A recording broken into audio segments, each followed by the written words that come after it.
Where do we stand with the investigation? Well, he doesn't have to go on eBay anymore because the investigation now is leading to that jersey as well as his Super Bowl jersey from a couple of years ago, going back to the New England Patriots and Tom Brady. And this story right here, if I came to you as a Hollywood scriptwriter and said, here you go, you'd throw me out the door because there's no way this could happen. So here's actually what happened. The FBI and the NFL security, along with Patriot Security, Houston PD, they actually went through all this video to try and track somebody down. We're actually trying to go through the same video as well. And they zeroed in on somebody, a person of interest. And that person of interest, from what I'm told, is an international member of the media. I don't believe he's actually a member of the media, but he was posing as a member of the international media. Right, got credentialed. It's been going on for quite some time. And he actually, from what I'm told, they have him going into the locker room right behind Bill Belichick, as if he's with the team, goes in there, loiters around for a little while, and is seen leaving the locker room. This is the video they're trying to look at right now. Seen leaving a little bit later with something under his arm. He just goes in without anything under his arm with your normal media backpack, comes out after with something, the backpack, plus something under his arm, leaves later on. Again, they've all zeroed in now, and they, from what I understand, Houston PD, I think, just put out that they were found down in Mexico and had to deal with authorities there to try to get them back here on American soil. They had to authenticate them, make sure that this was actually Tom Brady's jerseys, and in fact they were. And from what I understand, that they will be returned to the Patriots and Brady, I think sometime this week. Wow. So not only did he have Super Bowl 51 jersey, he also had Super Bowl 49 jersey. Well, I'm going to actually reveal something else now. Not only that, but the Denver Broncos believe that this same culprit may be responsible for taking Von Miller's helmet and or cleats from last year's Super Bowl as well. From what I know, it's not just Brady's jersey. There's other things.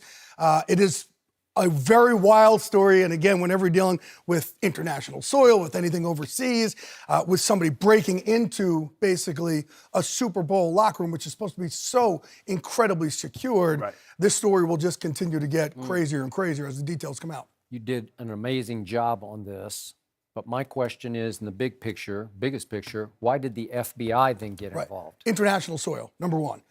And number two, Brady's jersey, just this one, is valued at $500,000. So depending on what he has, and I was told by one source that it was several items, by somebody else that this guy had a treasure trove of stuff, somebody else said, hey, a few items, whatever it was. If you're talking 6 figures, 7 figures of stolen goods going over,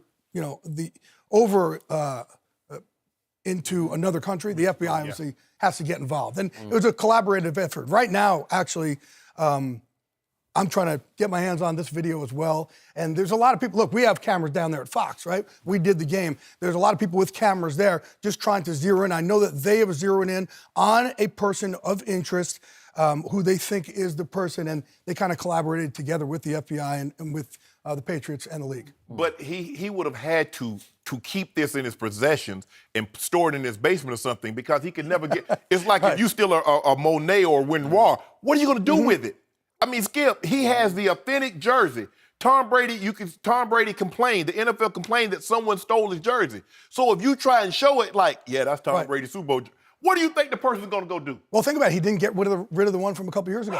Right? So he still had that as well. And there's other things as well. Mexico? Yes. So is that considered a black market, or? I don't know. You know what? I can't answer the question because I'm not stealing jerseys. There are certain things, though, Skip. I mean, now, if Tom Brady unforeseen were to fall on hard times, and he said, well, he felt like Jim Brown's ring. You remember someone tried to sell Jim Brown's championship ring, and he's like, that was stolen. I mean, when it comes up for auction, people are like, well, how did you come to possess this? Well, there was just a story also that I just got off the phone with Michael Strahan, because there was a story that his jersey got stolen from his last Super Bowl, which is not the truth. He said right after the game, he took everything off because he knows what happened. And he immediately tucked it away and gave it to his friends and family, and it's hanging up downstairs right now in his basement. But he had the wherewithal to know things get swiped here. These are valuable commodities. It happens like, Skip, when you go to the Pro Bowl, and the big thing is to trade helmets. And a lot of time, and you learn from mistakes. You put it up under the plane, and guess what happens? You get no helmets when you get to your location. So basically, guys now, they have to take the helmets onto the plane with them in a bag. Because I gave my helmet to Ben Coates, signed it and everything. He called me back, man, I need another helmet. I was like, Ben, because someone stole it because he put it up he stole 3 of his helmets. I think the wild thing of this, all of this, put together, is you think about how thought out this was. Again, somebody getting credentialed as an international member of the media is what we're reporting, and then goes into the Patriots locker room and sits and loiters and takes Tom Brady's jersey and is able to make his way out of the locker room, out of the stadium for all this time. That's a pretty elaborate scheme. Yeah, but they don't check your bag when you're leaving out. I mean, they see the credential hanging around his neck, and it's like, okay, he's admitted. They just let him go. Sure. Now, if he had, coming in, obviously they're going to look in his bag, but they're not thinking to check his bag on the way out. And they look at your bag coming into the stadium, but not into the locker room. Right. Exactly.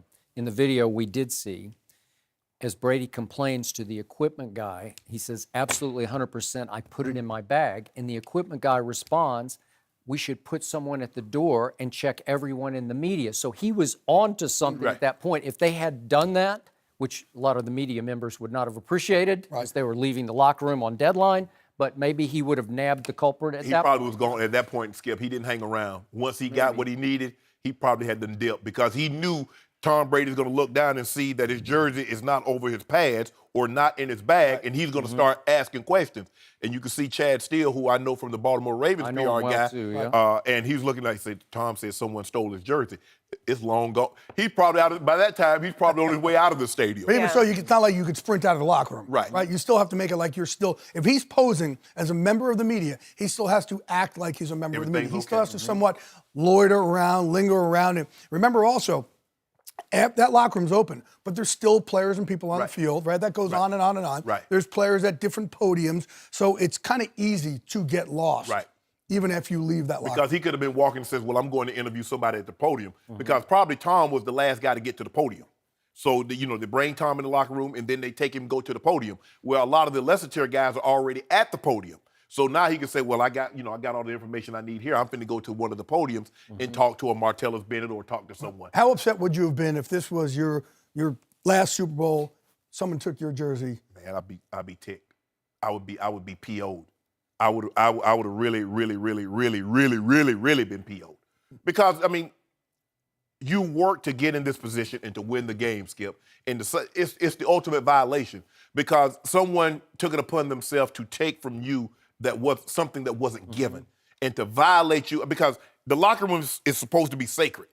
And that's why, you frown upon guys. I've had teammates that would steal and guys got released because they were stealing and got caught stealing. Yep. That's the ultimate violation. And for you to pose first of all, you're posing as something you're not, and then you come in and you break the sanctity of the locker room.